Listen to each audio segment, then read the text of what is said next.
പുതിയൊരു വീഡിയോയിലേക്ക് ഏവർക്കും സ്വാഗതം. ഈ RORും ആധാരവുമായി ബന്ധപ്പെട്ട് മുമ്പൊരു വീഡിയോ ചെയ്തിരുന്നു. ROR അഥവാ റവന്യൂ റെക്കോർഡ് അഥവാ തണ്ടപ്പേർ അക്കൗണ്ട് എന്ന് പറയുന്നത് ആധാരം നടത്താൻ അത്യാവശ്യമല്ല എന്നതിനെക്കുറിച്ചൊരു വീഡിയോ മുമ്പ് ചെയ്തിരുന്നു.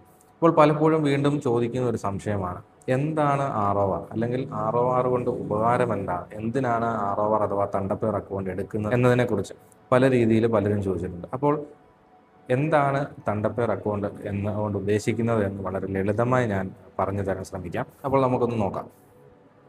ROR അഥവാ തണ്ടപ്പേർ അക്കൗണ്ടിനെ ഒരു സാധാരണ ബാങ്ക് അക്കൗണ്ടായി നിങ്ങളും കരുതുക. നിങ്ങൾ കുറച്ച് സ്ഥലം മേടിക്കുകയാണ്. ഉദാഹരണത്തിന് ഒരു 50 സെൻറ്റ് സ്ഥലം വാങ്ങുകയാണ്. അത് വാങ്ങി നിങ്ങളുടെ പേരിലേക്ക് പോക്കുവരവ് ചെയ്ത് കഴിയുമ്പോൾ നിങ്ങളുടെ പേരിൽ കരമടച്ച് കിട്ടുമ്പോൾ അതിനകത്ത് നിങ്ങൾക്കൊരു തണ്ടപ്പേർ നമ്പർ കാണാൻ സാധിക്കും.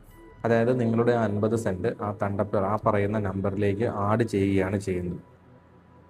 അപ്പോൾ നിങ്ങളുടെ കയ്യിൽ നിലവിൽ 50 സെൻറ്റാണ് ആ വസ്തു എന്ന് നിങ്ങളുടെ പേരിലാണ് എന്ന് കാണിക്കാൻ ആധാരമുണ്ട്. അതോടൊപ്പം ഈ പറഞ്ഞ കരമടച്ച രസീതുണ്ട്. ഇനി നിങ്ങൾ അതിൽ നിന്നൊരു 10 സെൻറ്റ് സ്ഥലം വിൽക്കുകയാണ്. അങ്ങനെ വിൽക്കുമ്പോൾ വാങ്ങുന്നയാൾക്ക് 10 സെൻറ്റ് സ്ഥലം ലഭിക്കും. നിങ്ങൾ ആധാരം എഴുതിയാണ് കൊടുക്കുന്നത്. അയാൾക്ക് അയാളുടെ പേരിലേക്ക് കരമടയ്ക്കാൻ സാധിക്കും.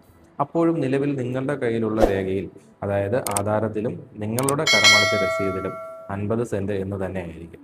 അടുത്ത വർഷം, അതായത് അടുത്ത ഫിനാൻഷ്യൽ ഇയറിൽ മാർച്ച് മാസത്തിന് ശേഷം നിങ്ങൾ കരമടയ്ക്കുമ്പോൾ മാത്രമേ ഈ പറഞ്ഞ 10 സെൻറ്റ് വസ്തു നിങ്ങളുടെ കരമടച്ച രസീതിൽ നിന്ന് കുറയുകയുള്ളൂ. അപ്പോൾ ഈ ഒരു വർഷത്തിനിടയിൽ നിങ്ങൾ പലതവണ ഇത്തരത്തിൽ വസ്തു വിറ്റിട്ടുണ്ടാവും. അങ്ങനെ വിറ്റ് വരുമ്പോൾ വാങ്ങാൻ വരുന്ന ആൾ നിങ്ങളുടെ രേഖകൾ പരിശോധിച്ച് കഴിഞ്ഞാൽ അതിനകത്ത് ഈ 50 സെൻറ്റ് എന്ന് തന്നെയാണ്. ഇനിയും ഈ പറഞ്ഞ നിങ്ങളുടെ കയ്യിൽ എത്ര സെൻറ്റ് സ്ഥലം ബാക്കിയുണ്ട്, എത്ര സെൻറ്റ് നിങ്ങൾക്ക് അവകാശമുണ്ട് അല്ലെങ്കിൽ വിൽക്കാനുണ്ട് എന്നെങ്ങനെ തിരിച്ചറിയാൻ സാധിക്കും? അപ്പോൾ നിങ്ങൾ ഈ 50 സെൻറ്റിൻ്റെ കരമടച്ച രസീതും 50 സെൻറ്റിൻ്റെ ആധാരവും കൊടുത്തു കഴിഞ്ഞാൽ ഈ വാങ്ങുന്ന ആൾക്ക് അത് പരിശോധിച്ചാൽ മനസ്സിലാകില്ല. അയാൾ ഒരു 25 സെൻറ്റ് സ്ഥലം വാങ്ങാനാണ് ഉദ്ദേശിക്കുന്നത്, നിങ്ങൾ അത്രയും സ്ഥലമുണ്ട് എന്ന് പറഞ്ഞ് വിശ്വസിപ്പിക്കുകയും ചെയ്തു. അപ്പോൾ ആധാരം എഴുതാൻ പോകുന്നയാൾക്ക്, വാങ്ങാൻ പോകുന്നയാൾക്ക് അത്രയും സ്ഥലം നിങ്ങളുടെ കയ്യിൽ ഉണ്ടോ എന്നറിയണ്ടേ? അതിന് എന്ത് ചെയ്യാൻ കഴിയും? റവന്യൂ റെക്കോർഡ് പ്രകാരം ഉണ്ടോ എന്നറിയാൻ വേണ്ടി ഈ പറഞ്ഞ തണ്ടപ്പേർ അക്കൗണ്ട് എടുത്ത് പരിശോധിച്ച് കഴിഞ്ഞാൽ എത്ര സെൻറ്റ് വീതം എഴുതി കൊടുത്തിട്ടുണ്ടെന്നും ബാലൻസ് എത്ര സെൻറ്റ് സ്ഥലം അതിനകത്തുണ്ട് എന്നും അറിയാൻ സാധിക്കും.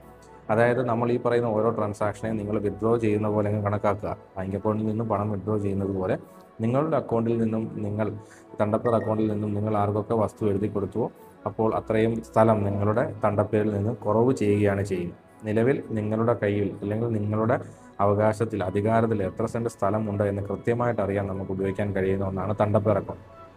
അതുകൊണ്ട് നമ്മൾ വസ്തു വാങ്ങുമ്പോൾ, പ്രത്യേകിച്ച് പ്ലോട്ടുകളായി തിരിച്ചു വിൽക്കുന്ന വസ്തു വാങ്ങുമ്പോൾ ഉറപ്പായിട്ടും തണ്ടപ്പേർ അക്കൗണ്ട് എടുത്ത് പരിശോധിച്ചതിന് ശേഷം വാങ്ങാൻ ശ്രമിക്കുക.